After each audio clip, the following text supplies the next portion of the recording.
celebrating and showcasing some of the most amazing people around the world who are doing incredible things to make our world a better place.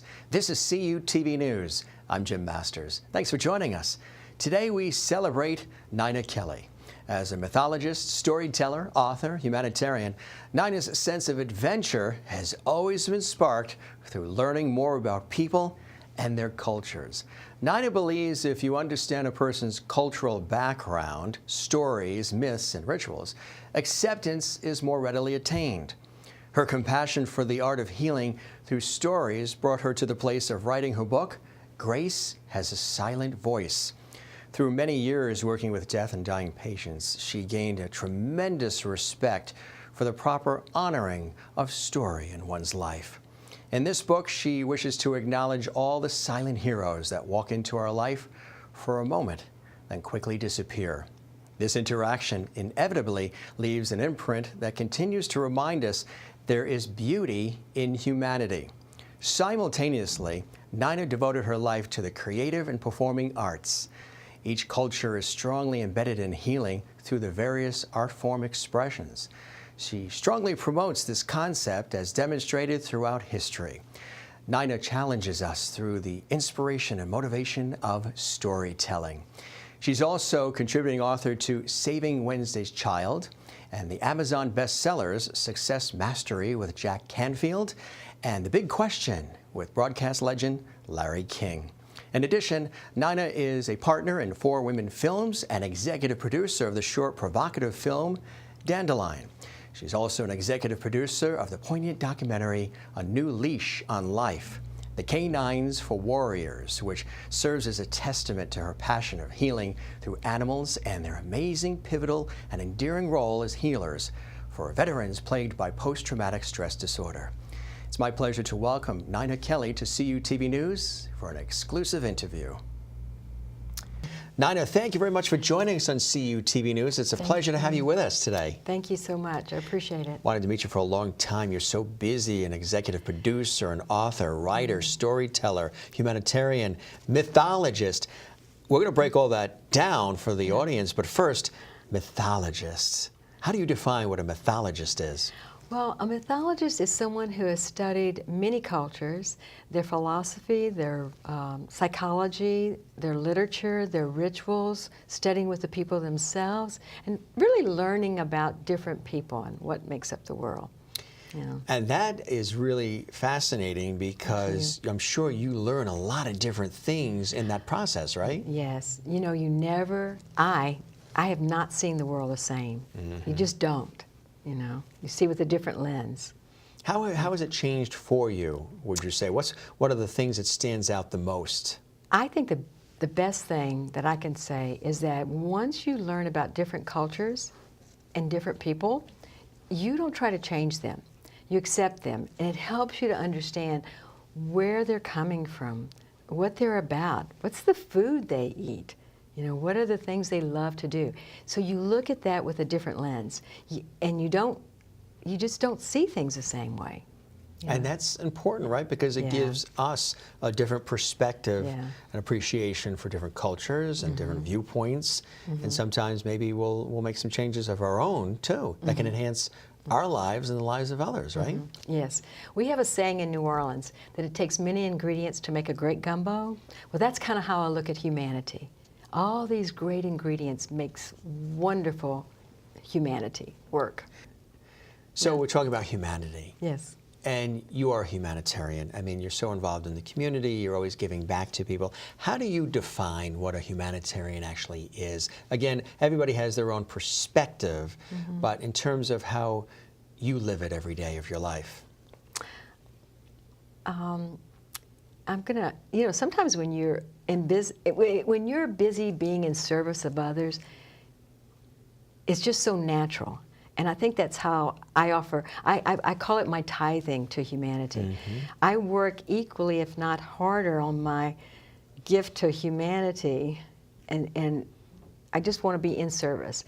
I'm very passionate about people's stories. I'm very passionate about learning about different people. I've offered my time and energy to the arts, to social service programs, to the School of Music. I mean, it just goes on and on and on. Always giving back. Yeah. And you have this real passion. You've created this passion and thirst for storytelling, telling stories, and for healing as well. Where do you think that passion initiated originally? I just had a flash. When I was a young girl, I was from a small town, and we had a town square, and I would sit there and I'd listen to the stories of the elders. And then all throughout my young life, I was fascinated by the stories of the elders and the light that comes in their eyes when they start telling their stories. And then when I started working with dying people, it was so important for them to tell their story. And the life that came from their eyes and from their life, it was so healing. And I think that gave me in fact, I know that's what gave me my passion. Moved you deeply. Yes, it touched did. you to want to tell those stories. Yes, and every time I've ever done anything, I'm fascinated by someone's story. And it's amazing when they change. They change when they can tell their story, because there's a part of their story they may not even be aware of. Right. But when they start speaking about their story, they go, ah. They're tapping into certain things that they're Yes. allowing to rise to the surface. Yes. So that must be exciting, doing that work. It is. It is.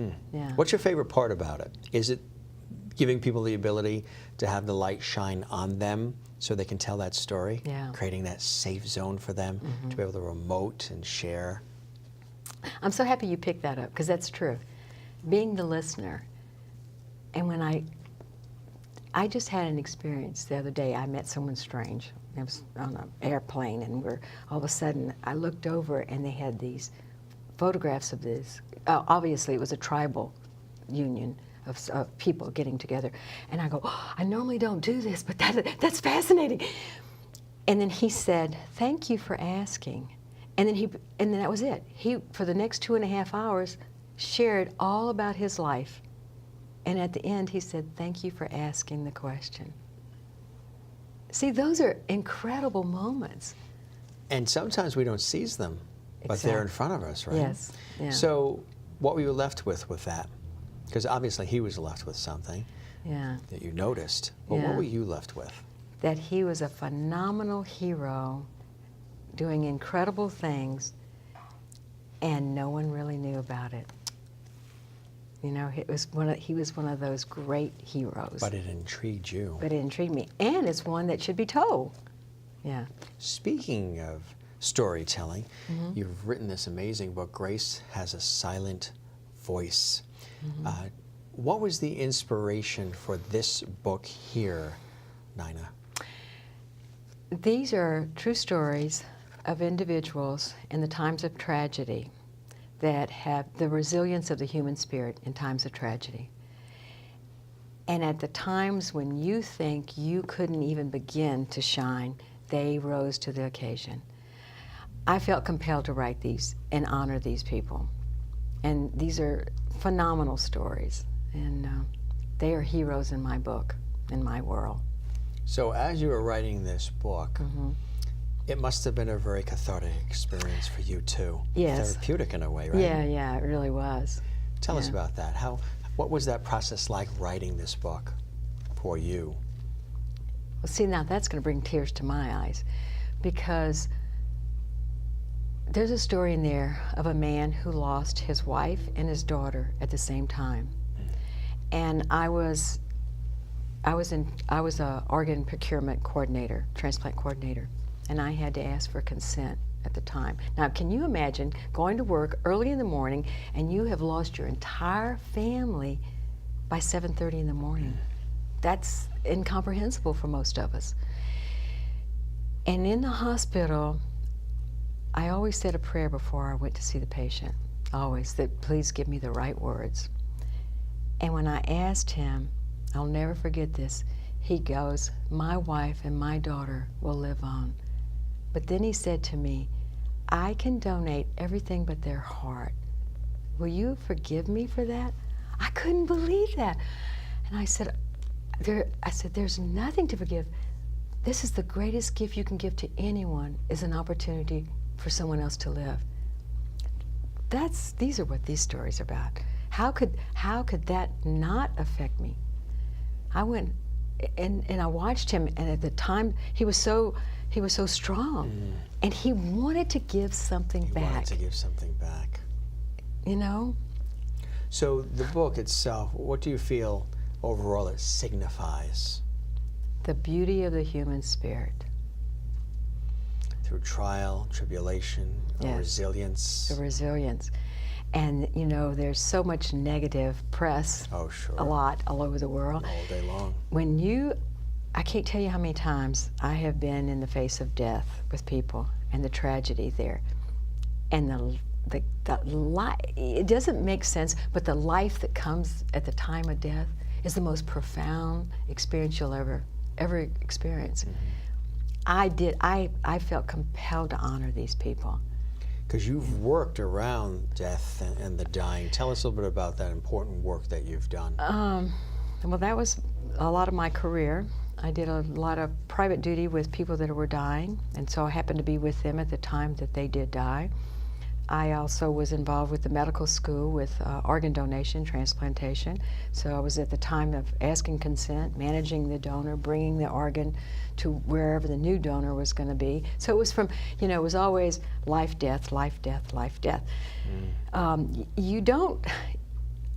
don't.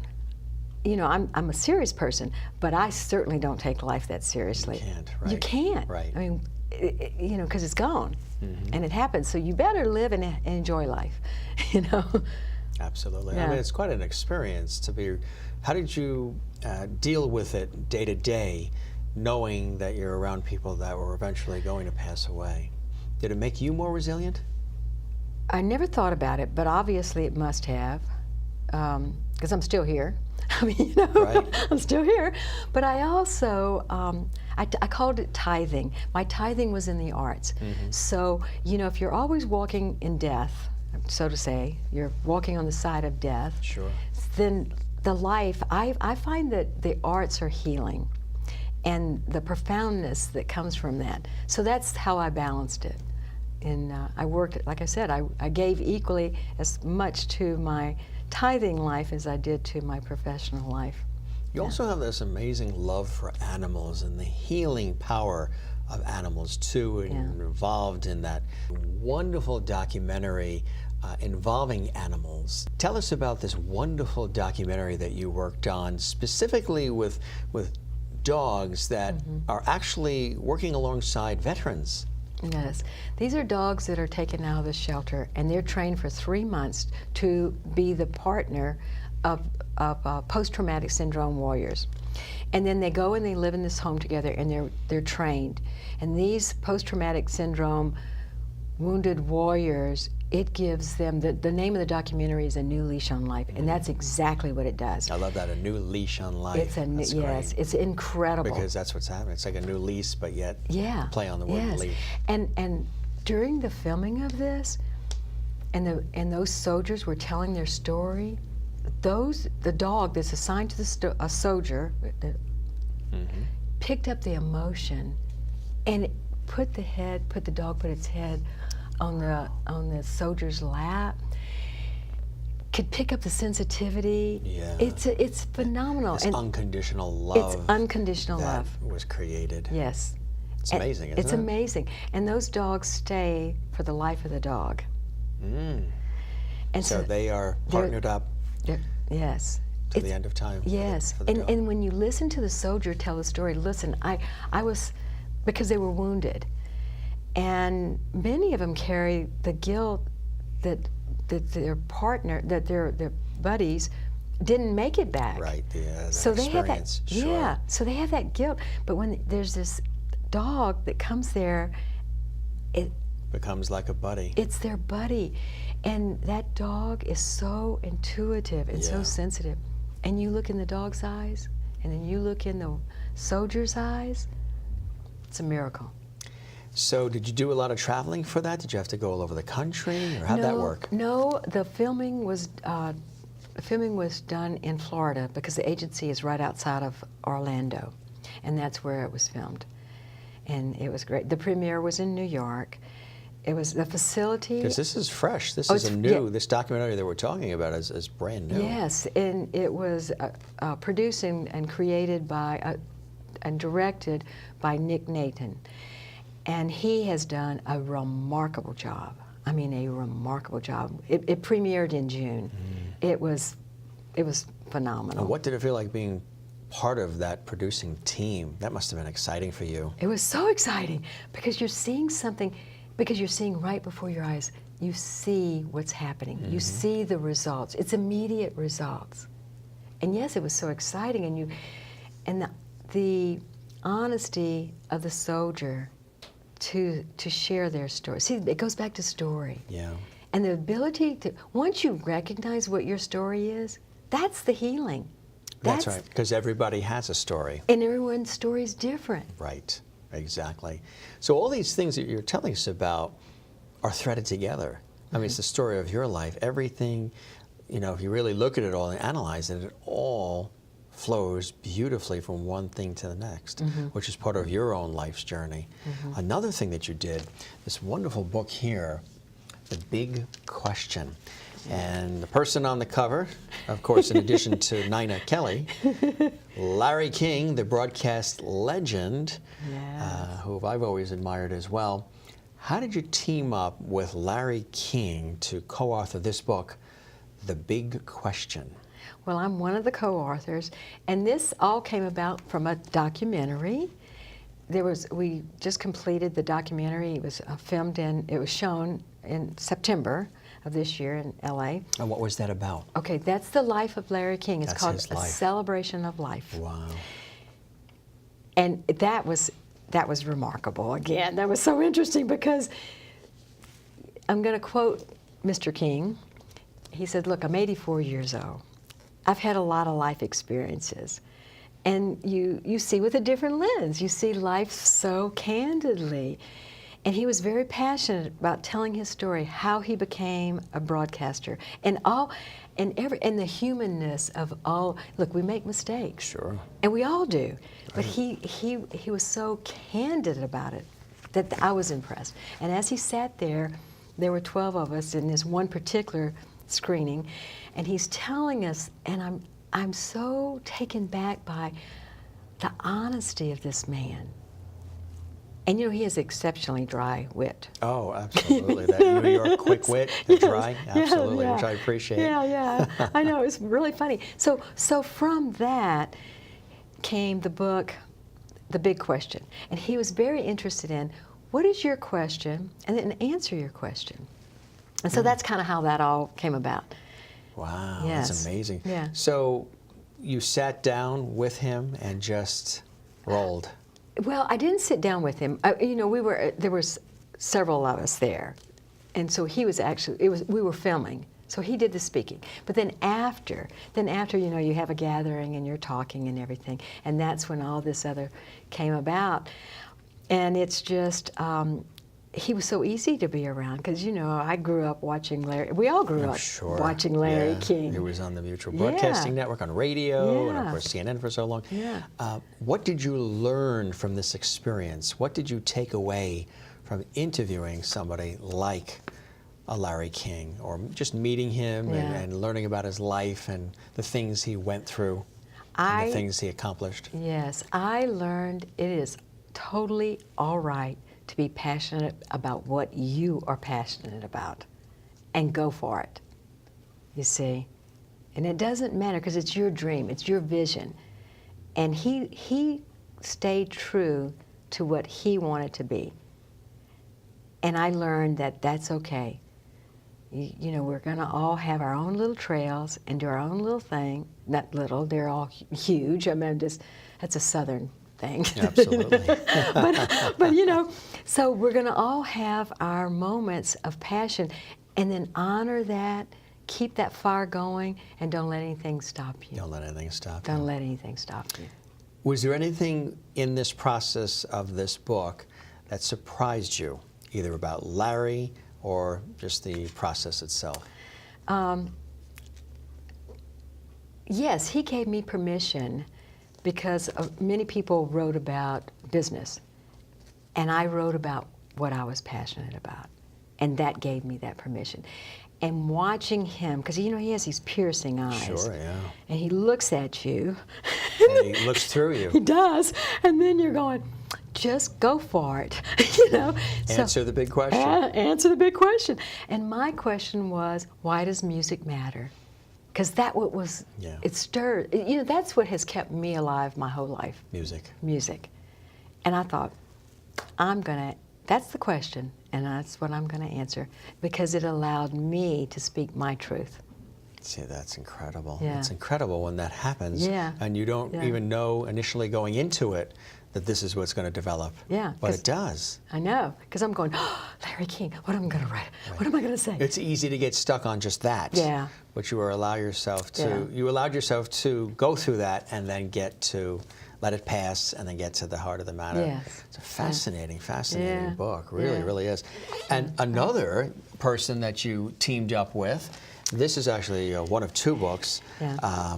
This is Success Breakthroughs, and of course, the renowned motivational speaker, author, and so much more, Jack Canfield. Mm-hmm. So how did you connect with Jack Canfield and then end up in a process of co-authoring this book, Success Breakthroughs, and then this is the other, Success Mastery as well? Yes. How did this happen?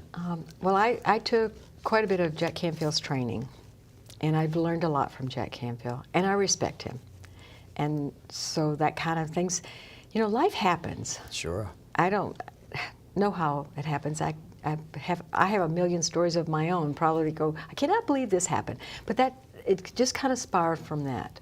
And there again, I have to honor and thank Nick, because Nick Naton really has been, I guess, the road that has kind of helped me.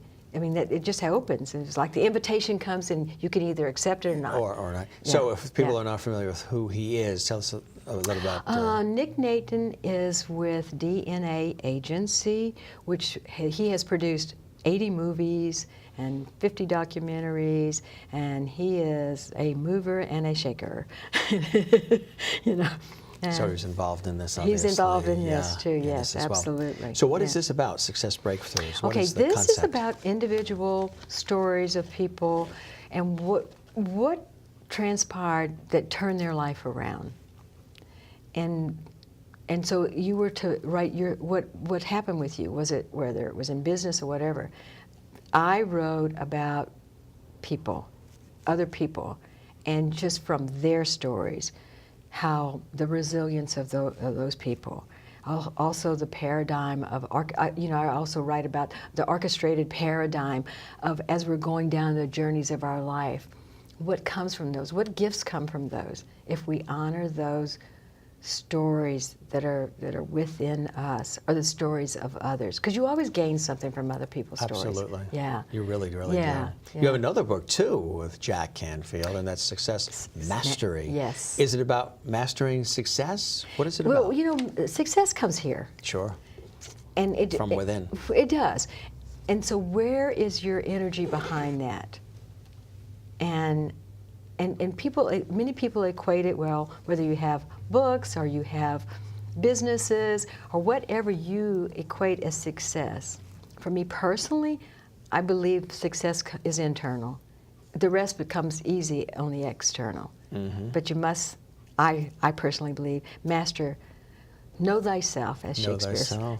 Shakespeare said, know thyself. That's so true. Yeah. A lot of this really is talking about the resilience of the human spirit. Yes. In everyday life, but oftentimes in times of tragedy too, right? Yes, yes. It's amazing when you really think that you can't get through something, and then you tap into yourself and you realize that oftentimes you're stronger than you give yourself credit for, right? Yeah, yes. Have you learned that too in your life's journey? A million times over. I think so. Right. It's like, okay, is this another lesson? Yeah. And everything really is, right? Yes, it is. Everything really is. Well, let's talk about this. We've got this other fantastic book here. You're excited about this one, right? I'm excited about this one, yes. Very excited about this one. Yeah. Saving Wednesday's Child. Yes. What was the inspiration for this book? And tell us a little bit about it. Okay. I was asked to become the president and CEO of the Children's Bureau of New Orleans. This agency is the second oldest agency in the country. New York City is the first. So the Society for the Prevention of Cruelty of Children. The Children's Bureau of New Orleans was called the Society of the Prevention of Cruelty of Children until 1929. Then its name changed to Children's Bureau. But it's been in existence since 1892. Okay, it's a long time. Sure is. During my presidency, which I started in January of 2005, and as everyone knows, Katrina started in August of 2005. There you are. And yeah, you're in New Orleans, Louisiana, in the heart of it all. Tell us about all that. So I'm going to back up. When I first began and I started studying at the archives, I met the senior manuscript curator. And he writes me a note and he goes, I want to do something worthy this year. And I went, boy, do I have a plan for you, you know? And so we made an agreement. He would write from 1892 to 1929. Yeah. I would take from 29 to the current time. Well, then Katrina happens, okay? And everyone knows that story. So then the scenario changed. The scenario changed to saving the Bureau versus writing a book about it. Yeah. Right. But I'll tell you a little bit about this book. But I own the book and the rights and everything because I self-published it. I had it published, but sure, right. You know. And then, but this is the agency, the Children's Bureau of New Orleans is the agency that took Louis Armstrong off the street. Wow. He stayed in the Wharf's home. He was given a horn. He was taught taps. He asked to stay longer, and the rest is history. And Louis Armstrong was a great humanitarian for life and being, and he loved the children. So when I started reading all about this, and not only, that's just one story. There's so many stories that come out of this bureau. Then on top of that, at one point in time, they created more juvenile justice laws in the country than any other state. So there's this plethora of knowledge. It's the best kept secret. It's incredible. And it could be a great role model and a great vision for the rest of the country on good things that are happening for children. So is the book celebrating the Bureau? Is that what it is? Yes, and the whole idea Various stories in there as well? Yes, yeah, it tells the history of the Bureau. It's the whole history, yeah. It was like, let's get this story out here. Now, fast forward a couple of years, several years, it's time to get the documentary done because the story is much greater than this, you see. So this was a situation where the book was first and now a documentary. Yes. With Larry King, it was the documentary and then the book. Yes. And sometimes in this industry, that's exactly how it works. Yes. So you have to be adaptable and flexible. Yeah. So now you've got a documentary that's coming out in development as a result of this book. Yes. Tell us about that. It's exciting. It's very exciting because this will take the story, many stories. There was a famous black and white photographer. In those days, a black and white photographer, most film was black and white early on. Sure. And he captured so many pictures of what happened during this time period. So this documentary, we have the photography and from that period. We have judges, we have stories, we have Louis Armstrong. I mean, it just goes on and on. So the storyline is going to be phenomenal. A very rich one too, huh? And it still lives on. It's still going. It's still going. The story is still being added to. Exactly. That is amazing. Isn't that great? That really is. Yeah. Is there a message that you see coming from this documentary that you hope people get? Oh, okay, I hope that what comes from this documentary, number one, that it's distributed throughout the United States and more, bigger than that even, that, look, the children, they just need direction. And it's the same thing as, it's the same line as when you're dying. The people that I worked with, when they had someone listen to their story, when they had someone who cared about their story, it flips. Yeah. It's a whole different. Yeah, and then exactly. talking about success with Jack Canfield, that's what he believes in. Right. There you go. Yeah, exactly. Then you start seeing the successes because someone believes in them. That's what I hope happens. And you also feel that it's essential to teach children, especially early on, yes, to aspire to be great leaders too, right? absolutely. Tell us why. Because I've been very lucky, because I've paid attention to the great leaders in my life. When I was a little girl, you know, in 1899, You're a little girl in 1899. right. When I was She has a sense of humor too, which is very good in life. Resilient and funny. Thank you. But when I was a little girl, we had to write, who did we respect the most? And I put down Helen Keller, because here was someone, little did I know that I would be facing many, but you know, she took her tragedy and look what she did. And even still today. Right. You see? People are moved by, influenced by her story. Exactly. And there's many, hundreds, thousands more like that. Well, you also, it's good to really early on teach them to be great leaders. And what do you think, what's an effective way to teach them to be exemplary individuals? Well, number one, you need to be a good role model. Yeah, yes, right. I'm a strong believer in integrity and code of ethics. Exactly. I've always said it's important to have role models, but it's even better to be one.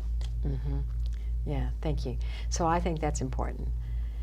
And then have leaders that they respect, and teach the children. Well, first of all, listen to what they want. Right. Listen to what's their vision. What are they dreaming about? What are they talking about? What are they pretending to be? And they're figuring it all out too. They're figuring it out. And you may help them. Yes, and then guide them. I really respect LeBron James, because he had a tough childhood. And against everything, he stayed focused. He had some good mentors. And to this day, he tries to be a good role model. You know, there are so many people like that. There are people who do that every day. And every day. There's unsung heroes as well. Yes. Which leads me to this other book that is in development. Yes. Perfect segue. Yes. Called Silent Heroes, and you're working on this now. Unacknowledged stories of individuals whose lives serve a noble purpose. So I know that this is really near and dear to your heart. Yes. This is really a passion for you, this book. Yes. Because you are, again, which is a thread, I think, in your life, shining the light on those in various forms, whether it's the death and dying, whether it's children, whether it's animals, veterans. I mean, you seem to, whether it's famous people, Canfield, Larry King as well, all these different walks of life, all these different aspects of life, and you're shining the light on all of them. So now you have Silent Heroes. Tell us about this book and the inspiration and what this one's going to be about. Well, obviously, you know, I like stories. Sure. And I believe that stories heal. And in my travels, as fate would have it, I meet people. And then they start speaking, and I'm going, oh, tell me about this. And the more we become engaged in a conversation, I'm thinking, wow, they are making a profound difference. They need to be recognized. And that's how this book came about, or it's in the process. We're working, you know. It's in the process. It's in the process, and you're meeting with people. Yes. You've already spoken to people already and Several. have gathered their stories. Yes, yes. So what do you hope, when people read this, what do you hope they get out of this book? How will it change or change somebody's life or possibly inspire them? Because we're all heroes. And by maybe reading another person's story that by fate it's going to be in this book. Yeah. And their story moves and makes a difference. And then when they read this book, they're going, wow, maybe I am making a difference. Maybe my actions count, because they do count. That's what I want from this book. And maybe nobody's ever pointed that out. Yes. And they've, you know, underplayed it. Exactly. But it really is making a difference in the lives of others. Yes. Which then comes back to yourself. Yes. It's really important. Yeah. That's why it's important to do that work. Yeah, because, you know, sometimes you just discount Yes. every action you have with somebody. It matters. It really It does. does. Now, you were, even though you lost your mother early on, you were inspired by your mother and your aunt and a teacher as well. Tell us a little bit about some of those major figures for however long they were in your life, the indelible mark they've left on you. Well, my mother's my hero. And you're named after her. And I'm named after my Nina. mother, yes. So I spend my whole life saying Nina because that opposed to was her Nina. name. Yes, you know. But she taught me very early on that everyone was important, that everything counts, that love is the greatest. And you know, love is used sometimes so, but Everybody loves everything. Love ya, see ya, love ya. no, but Right. but true compassion for humanity. Really embrace the next person, and I saw that. I saw the things that she did, and then my mother sang all the time, and she danced around the house. I mean, she was full of life, just full of life. I took that little toolbox with me when she died, and I kept it, and I held on to that. So I'm grateful for that. Absolutely. Yeah. And I had a great aunt, which I had such respect for, that when she retired from teaching school, she started something which now throughout the United States is called ARC, A-R-C. Oh, sure, yeah. But she started the school where you took the children out of institutions that were mentally and physically handicapped. That's how they were named and titled in back in those days. And she said, why can't they be at home? Why can't they go to school? Why can't they? And as an 8-year-old, I volunteered at her school. Now, this was way before women were recognized, and she was named Woman of the Year, you know, because of that. That's a great role model, you know. Absolutely, yeah. That's a great organization, too. I've done some work with them. Incredible. They have a bakery, and they have some other things where they're in there Everything. working. And Laundry, they do all. they do. Yeah. It's Yeah. really amazing. Yeah, a few years ago, someone said, "Oh, Nina, why don't you get on the board?" I said, I worked as a child. I'm very familiar with this. Yeah. I'm volunteering. You were there before there was a board, right? Yeah, it's like my son says, get on Meals on Meals on Wheels, Wheels. and hospice. I said, I volunteered for all You've of that. already done. You know, I did that. Your tentacles have stretched, and you've touched so many lives. Thank you. You're a very inspirational thank you. person and empowering for others as well. Thank you. You touched a little bit in the beginning of the interview on your real deep passion for the arts. Let's expand on that a little bit more. I believe the arts, the performing and the creative arts, to me, are just probably the most profound healing element that you have. And if you have the privilege to be able to listen to some music, you can sit on the side of the road and listen to music. It doesn't, but it heals you. There's something so core. It's a vibration that is so core to us that, so I'm very passionate about the arts and promoting the arts in any form of fashion. Yeah. And if you're making music or making art of any way, shape, or form, it's incredible too, because you're giving back to the world. You are right? giving back to the world. You know, and being in New Orleans, I mean, we have the jazz capital just about, and you've got music on the streets, and so you were surrounded by a lot of this growing up. I was fortunate because I was the president of the opera. I was the president of the Southern Repertory Theater.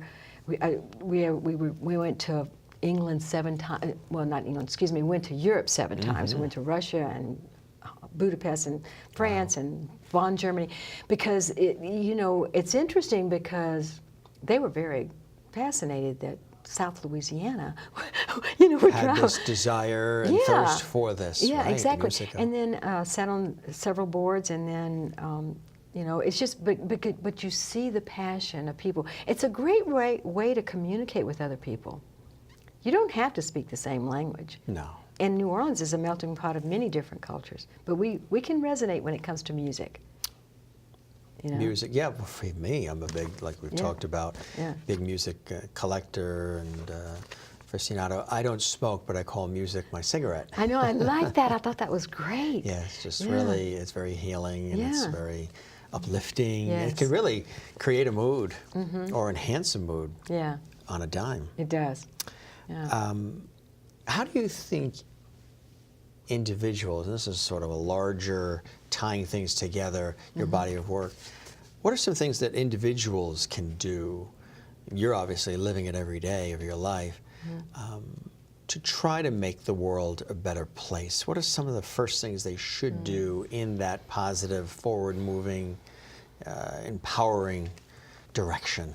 Because there seems to be an undercurrent where people are, you know, they're looking to contribute. They're looking to find their life's purpose, but they're also looking for ways to contribute to society, leave, you know, a lasting impact in a positive way. So what are some of the first things that one can do in that direction? I say find out what's your passion. What is your passion? What motivates you? What excites you? And then explore that. You explore that. You would be amazed if you, and listen to your heart. Just sit with yourself. What am I passionate about? What turns me on? What gets me excited? Then you'll make a difference. Speaking of passion, where do you think your passion comes from, especially when it comes to wanting to tell the stories of others? Well, as we spoke earlier, I have Irish blood. And I think it's the redhead Irish girl, you know. Sure. She's got a little fieriness in her. Sure. Yeah. You know, I grew up with music and stories. And I think it's just in my DNA. And I see, and you learn about people because you get to hear. Right. Well, when you think about it, I mean, it's really fascinating because you've worked with just about every segment of society, from corporate to the entrepreneur just starting out, children, animals, people who are on an upward swing in life, people who are sick and dying. Yeah. I mean, it was really giving you a well-rounded perspective of life, and probably a deeper appreciation of it all, right? The fragility of it, the importance of it. What are some of the other things that has done for you?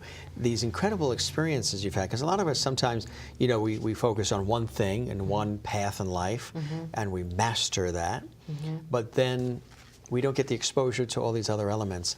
You have, and you've run to the fire as opposed to from the fire. So how has that enhanced who Nina Kelly is? You know what? Thank you for seeing me. I thank you for that. You know, it humbles me. It really does, and it sobers me. And I believe in life. I really do. At the end of the day, the sun comes up, the moon comes, you know, sun goes up, the sun goes down, but it's the pulse of life. And I think that because I've had so many experiences, I don't take anything for granted. I look at it, Louis Armstrong sang the song, "What a Wonderful World." And when I hear babies cry, I see them grow, you know, they'll see things that, you know, I see things they'll never know. You know, that touches me because I think I'm lucky. I'm lucky because I'm passionate about life.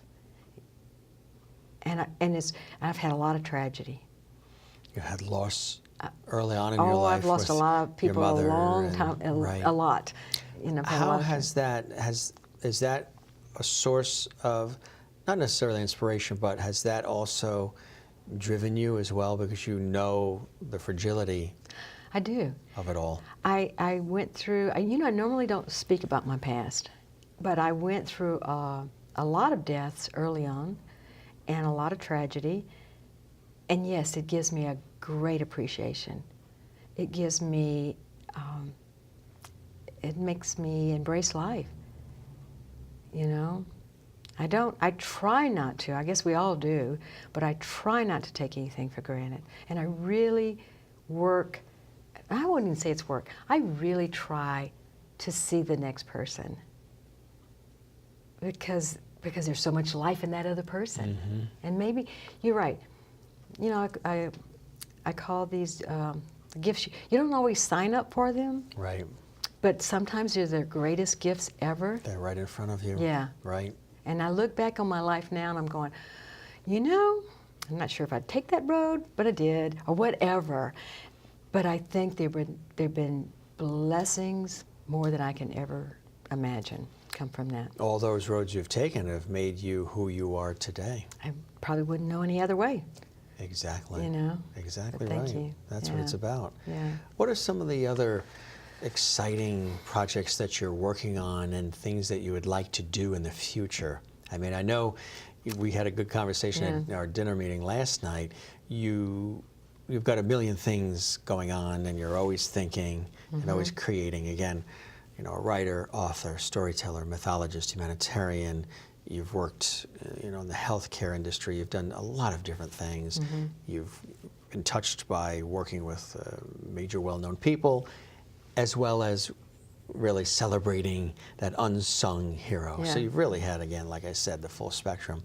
What are some other exciting things that you're working on or that you'd like to see happen in the future for Nina Kelly? I would like very much to always have music thread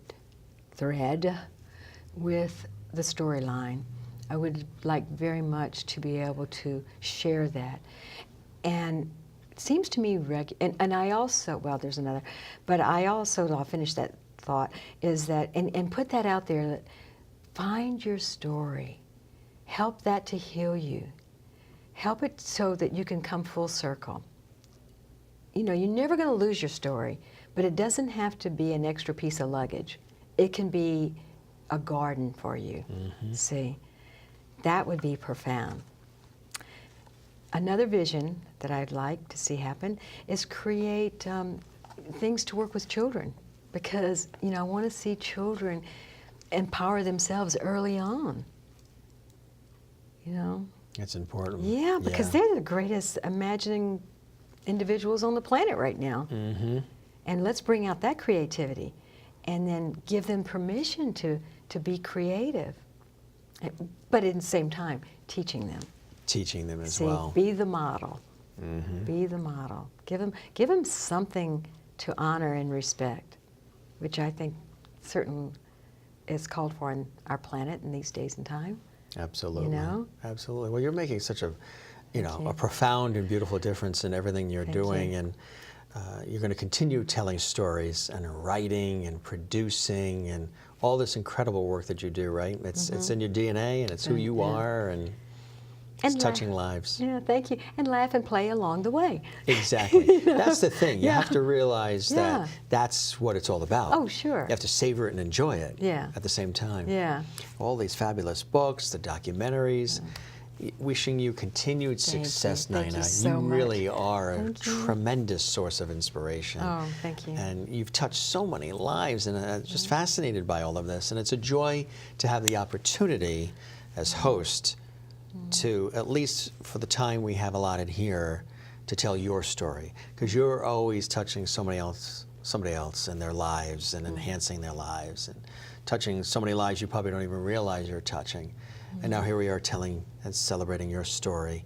And it's an honor to have you here to do that. Thank you. Thanks for giving us that opportunity. Oh, thank you. And the story continues. And the story goes on. Thank you, Nina. You're Thank you. a true joy and pleasure. Thank you. I appreciate it. Nina Kelly truly is working to make this world a better place. She believes life is a powerful, energetic force, and loving one another could be the biggest lesson we learn on this earth. To learn more about special guest Nina Kelly, visit her website, ninamkelly.com. For CUTV News, I'm Jim Masters. Thanks for joining us, and we'll see you next time.